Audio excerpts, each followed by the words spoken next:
How do you cope when God doesn't seem to make sense? Another way to put it might be when the way that we see the world and who God says He is doesn't seem to align. How do we make sense of it when we see corruption and extortion and the vulnerable being taken advantage of, and those who do those things seem to be succeeding in life? How do we make sense of that? How do we make sense of corruption and those who do it getting ahead? Of those who take advantage, of those who pay unjust wages, succeeding, becoming wealthy, doing well in life. How do we make sense of it when nation doing violence upon other nations seems to be the order of the day? And the way to accumulate more and more. And they seem to get away with it. That's not a modern question. That's the question the prophet Habakkuk faced in his own day. Last week, we saw how he cried out to God because of the injustice in his own nation. How those who extorted and bribed and committed violence and took advantage of the vulnerable seemed to be succeeding as if justice had no place. He cried out to God, and God answered him, but not quite in the way that he expected. God said, I'm going to do something that you never for one split second saw coming. You know that hostile, violent, prideful, vain people, the Babylonians? I'm going to send them against Judea, the southern two kingdoms that you are part of, to bring justice. And Habakkuk's mind is blown. But God, your eyes are too pure to look upon evil, and these Babylonians are pure evil. It's like we are the fish of the sea, and they are the fishermen with the dragnet that come and haul out everything, leave nothing behind, just accumulate it all to themselves. God, how can this be? And after his lament towards God, this burden that he bears, he says, I will take my stand at my watch posts and station myself on the towers and look out to see what he will say to me and what I will answer concerning my complaint. And what God answers him, we can summarize as follows. Stand firm, God's judgment will prevail.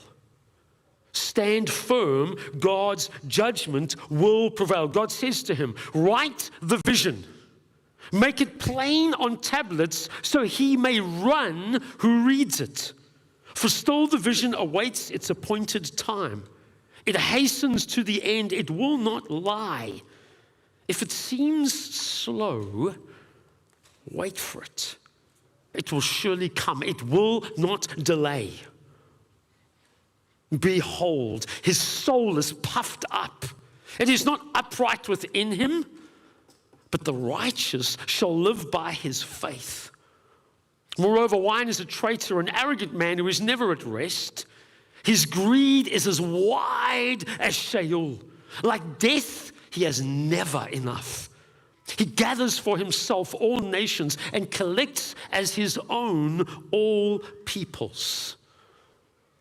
Shall not all these peoples that he's gathered, shall not all these take up their taunt against him with scoffing and riddles for him and say, woe to him who heaps up what is not his own. For how long?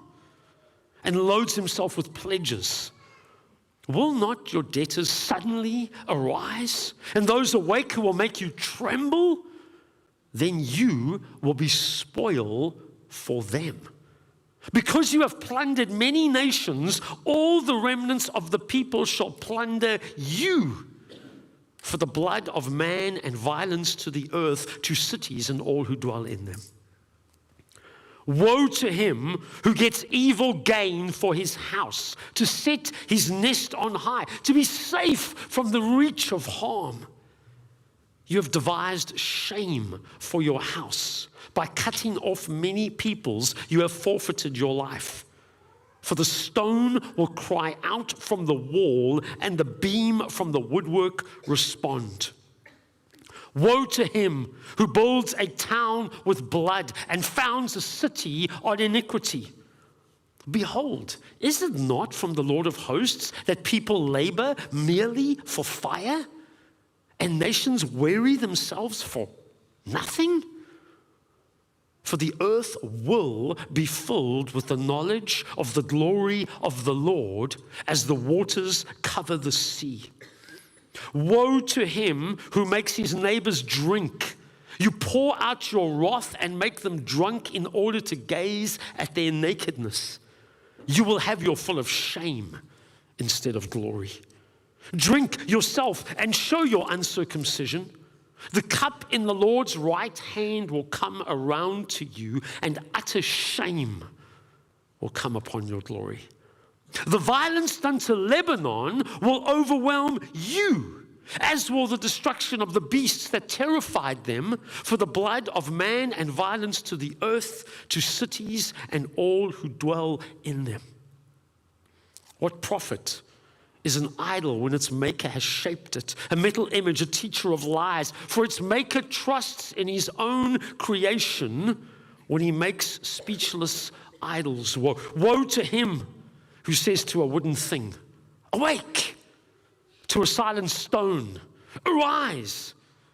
Can this teach? Behold, it is overlaid with gold and silver, and there is no breath at all in it. But the Lord is in his holy temple. Let all the earth keep silent before him. Stand firm. God's judgment will prevail. That is the message of Habakkuk chapter 2. Stand firm. God's judgment will prevail even when you have to wait.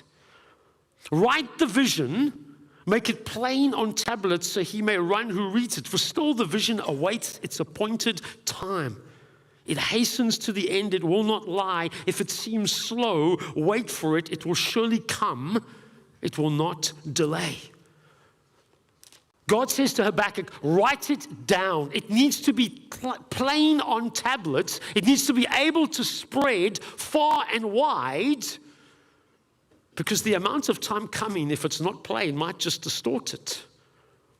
This is not something that is going to happen in an instant. Oh, on God's timeline, it is not delayed at all. But on our timeline, sometimes we have to wait. Sometimes we see the situation where evil people seem to be doing well. The Babylonians are going to come and they're going to ransack Judea. They're going to destroy Jerusalem. They're going to destroy the temple. They're going to take the implements of worship out of the temple back to their own place. They're going to take the best and the brightest of the young people and attempt to assimilate them into their own culture and government. And things are going to seem to go well for them. So write it down. Make it plain, so that those who are wondering, where is God? We are waiting. No, in God's timeline, he will not lie. If it seems slow, wait for it. It will surely come. It will not delay. God's judgment will prevail over those who live by pride rather than by faith. After this initial instruction to write this down,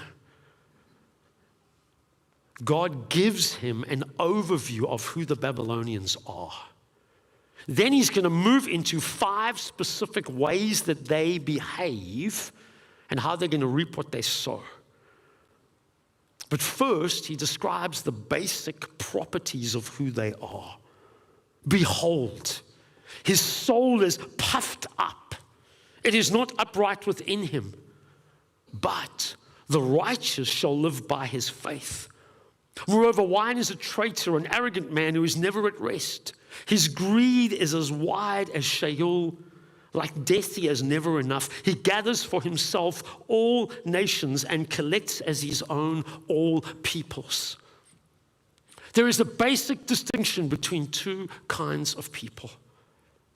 Those who live by pride and those who live by faith. Faith in God's promise, faith in God's word. And he says, those who are puffed up, who live by pride, there is no uprightness within them. There is no plumb line of what is wrong and what is right. There is simply desire. There is simply accumulation. There is simply more that I need. Moreover, wine is a traitor. He describes the Babylonians as if they are wine itself. The lies of wine. Oh, you'll be happy. You'll have more fun. Everything will be more exciting. In the meantime, it's leading you down a road where you're going to stagger and fall in a ditch. Wine is a traitor. An arrogant man who is never at rest. His greed is as wide as Sheol.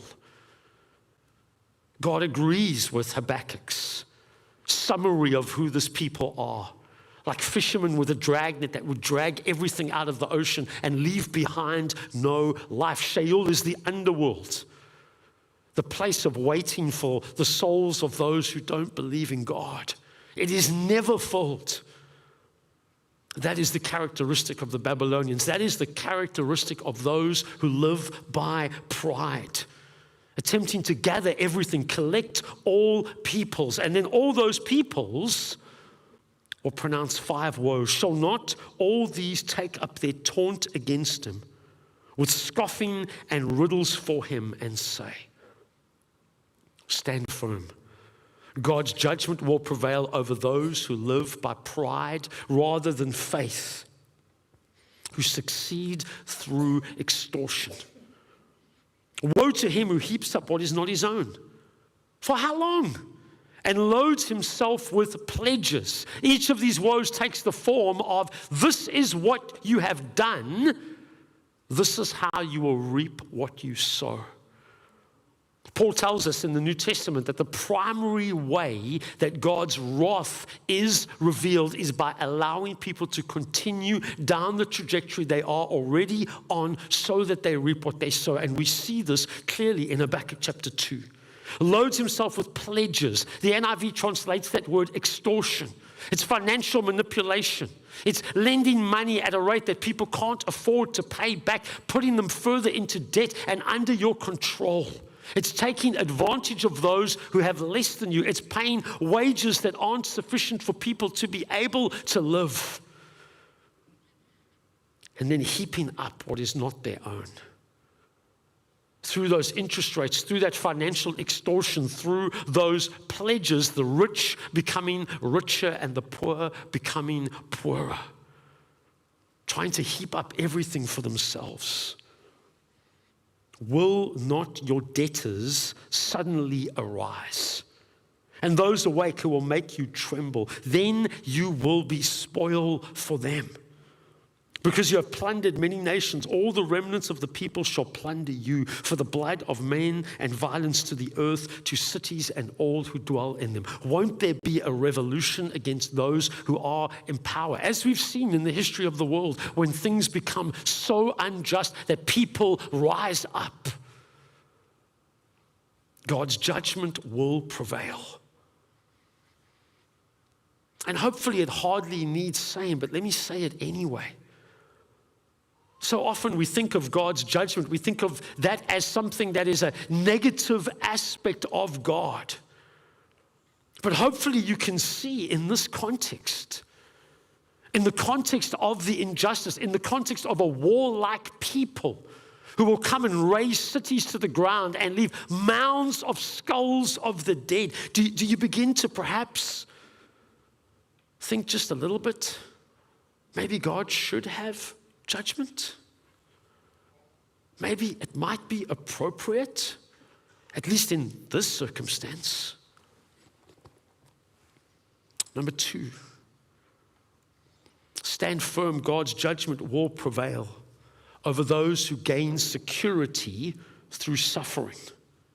Woe to him who gets evil gain for his house, to set his nest on high, to be safe from the reach of harm. Oh, they build themselves fancy homes, they build themselves a fancy city, these Babylonians, with a great wall around it, and they think they're impregnable, and they get there through evil gain, the suffering of others. They feel that they themselves have become completely secure through what they have done.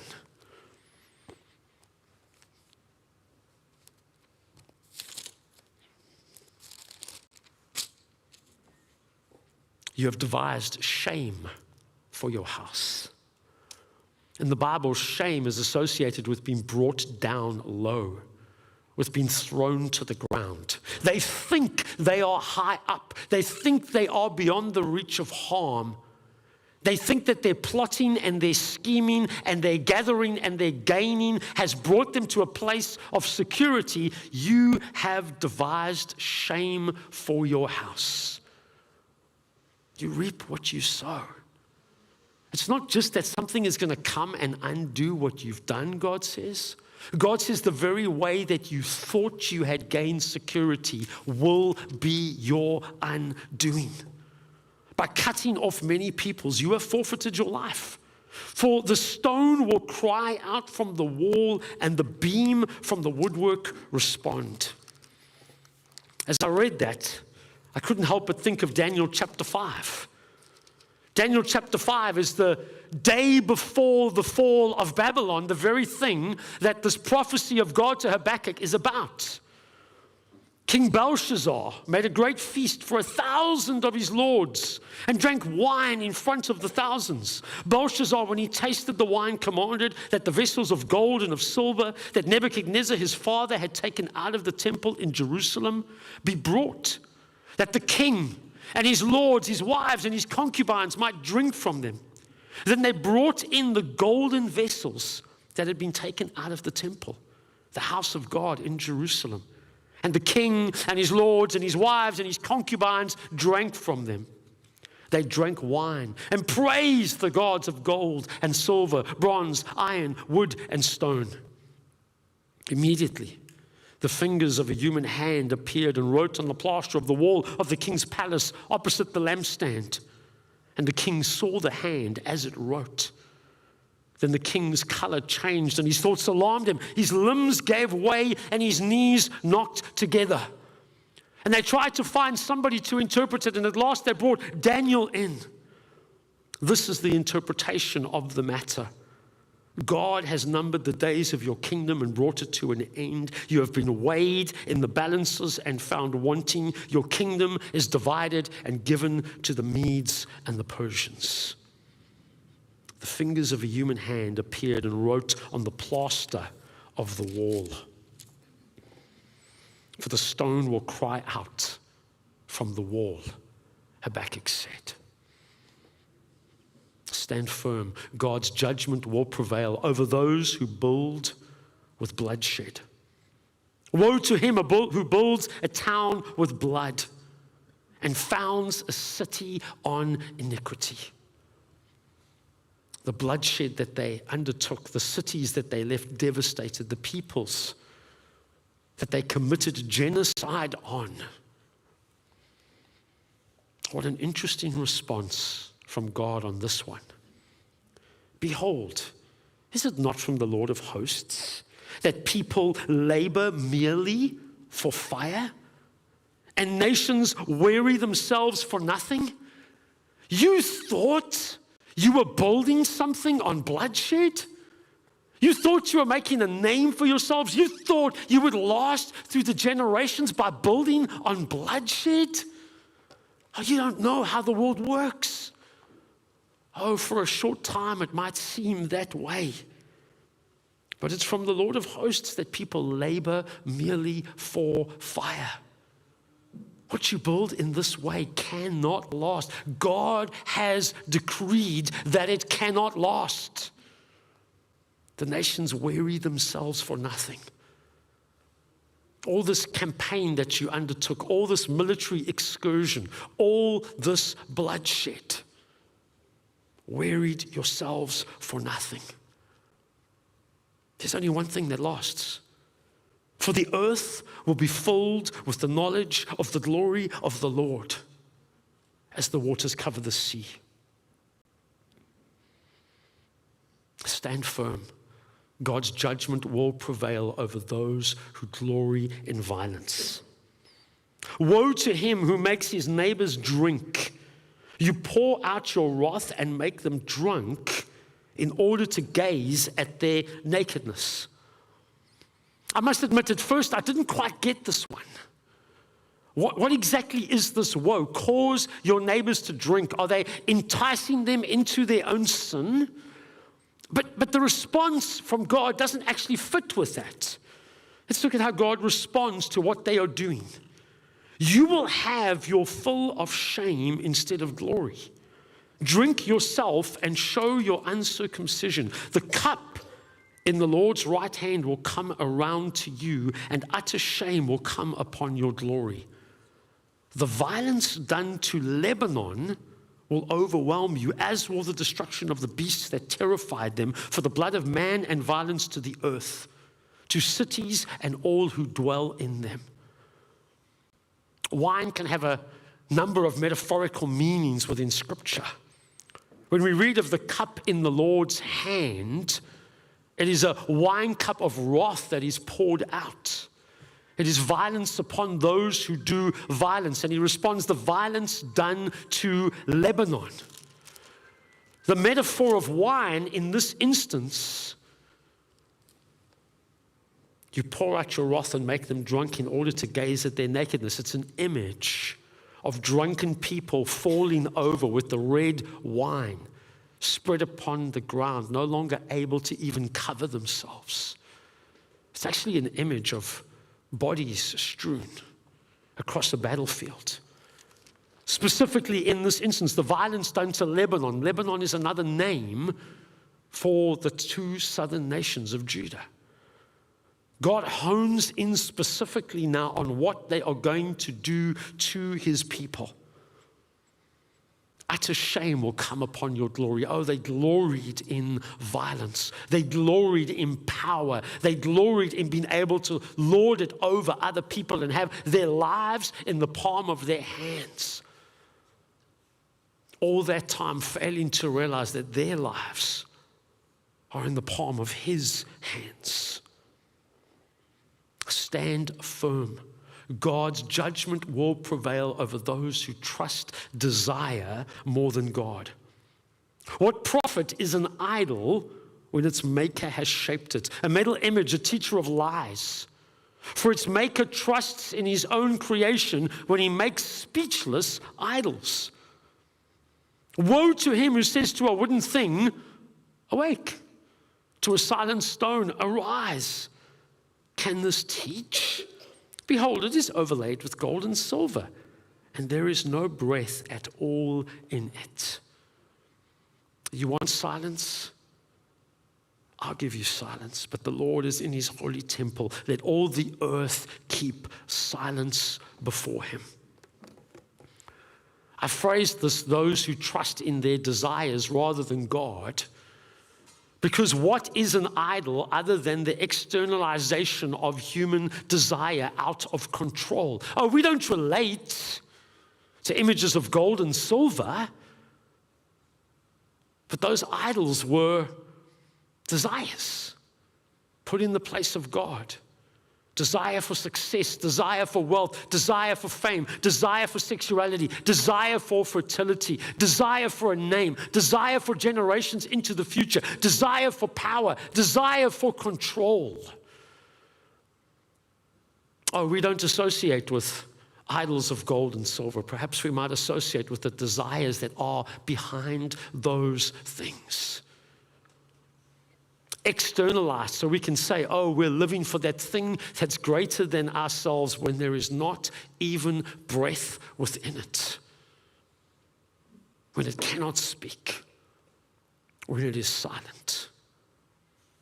Stand firm, God's judgment will prevail. That is God's word to Habakkuk to write down and to be with the people as the Babylonians are going to come, as they're going to see the violence that they're going to commit, as they're going to be taken away to Babylon, as they are going to be told by false prophets, oh, it's just for a little while that you're going to Babylon, but in actual fact, it's going to be 70 years at the minimum, longer for some. How do we respond when we see a world where those who do violence, where those who glory in having control over others, who live from their desires rather from God, who succeed through extortion, who gain security through the suffering of others? How do we respond? The author of the book of Hebrews draws on Habakkuk chapter 2. And he draws particularly on this contrast between those who live by pride versus those who live by faith. Hebrews chapter 10. He's speaking to a people who have endured a struggle with suffering, who've been publicly exposed to reproach and affliction, who've been partnered with those so treated, who've been with those in prison, who've had their possessions taken away. And he says to them, for you have need of endurance. Stand firm, so that when you have done the will of God, you may receive what is promised. For yet a little while, and the coming one will come and will not delay. Notice what he's done to Habakkuk, chapter 2, verses 3. For still the vision awaits its appointed time. It hastens to the end, it will not lie. If it seems slow, wait for it. It will surely come. It will not delay. That's the promise of judgment to Habakkuk. But the author of the book of Hebrews now says he will not delay. Because he knows, the author, that he is the one who ultimately brings God's judgment, he being Jesus. For you have need of endurance, so that when you have done the will of God, you may receive what is promised. For yet a little while, and the coming one will come and will not delay. But my righteous one shall live by faith. He will not delay, but you might have to wait. And the way to respond is to endure and to live by faith in his word and in Jesus. And if he shrinks back, my soul has no pleasure in him. But we are not of those who shrink back and are destroyed, but of those who have faith and preserve their souls. Maybe you've never heard it put quite like this before. But do you have faith in God's judgment? Yes, you have faith in Jesus, but do you have faith in God's judgment? Stand firm. God's judgment will prevail. And God's judgment comes in two ways. It comes through his judgment of all who would believe in him on the cross in the person of Jesus. And he bears God's judgment. Think about Habakkuk for a moment as he hears these 5 woes from God. And maybe even in his mind, he's like, yeah, there's sin in our nation, but we're the good guys compared to us. We're the good guys. The Babylonians are the bad guys. And then God comes with these 5 woes. How is he not thinking of Israel as he hears these woes? This These are the very things that he's seen in his own nation. Oh, we so easily divide into good guys and bad guys, and judgment is for those out there, not for those in here. Oh, we're told in the Bible, judgment begins in the church. That's what Paul says. Judgment begins in the church. But there are two aspects to God's judgment.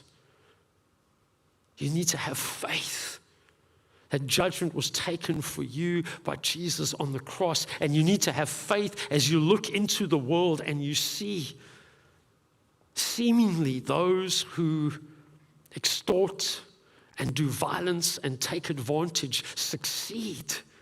You need to have faith that God is sovereign and in control, and the very schemes with which they think they build themselves up are the schemes ultimately by which they fall down, because God will not be mocked. A man reaps what he sows.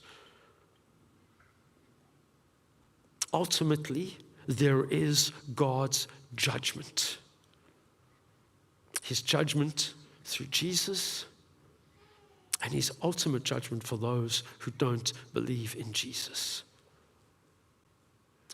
This morning, be those who trust his judgment, who live by faith rather than by pride.